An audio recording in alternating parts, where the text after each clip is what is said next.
Panguva ino mutungamiriri wenyika Mazimbabwe Mnangagwa vazi kumira, tinoona kuti in each and every institution, kwese kungava kumapurisa, kungava the ruling party ZANU-PF, mungava mugovernment kana kumasoja, he is consolidating his power in various ways.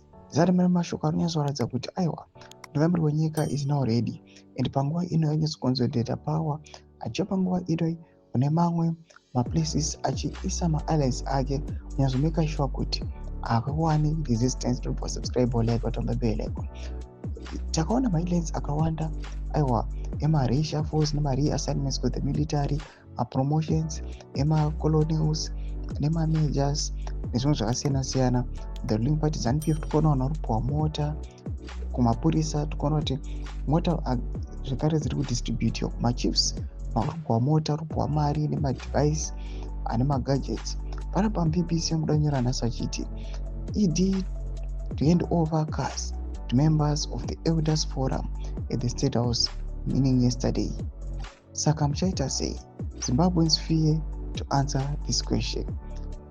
Another post BBC muda nyora achiti ED Mnangagwa handing over vehicles to members of the ZANU-PF Elders Council at State House.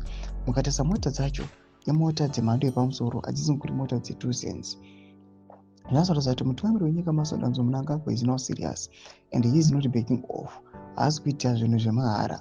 Mukaona munhu mukuru akaita semutungamiriri wenyika weMazimbabwe Mnangagwa neeji yavo vachisacrifice kubuda mari dzavari kubuda vachiita sezvari kuita izvi, he is not playing. Mashoko ari kubuda panguva ino anyatsokuonekwa kunzi the consolidation of power.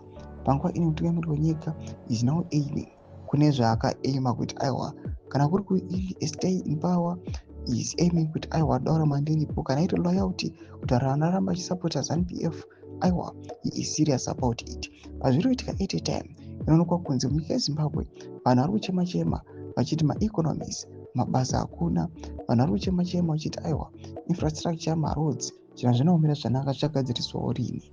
Tudze mafunguro enyu motodii pamusoro pechiriko ichi. Pina comment section medu mudze mafunguro enyu. Subscribe or like achitaura mabell icon.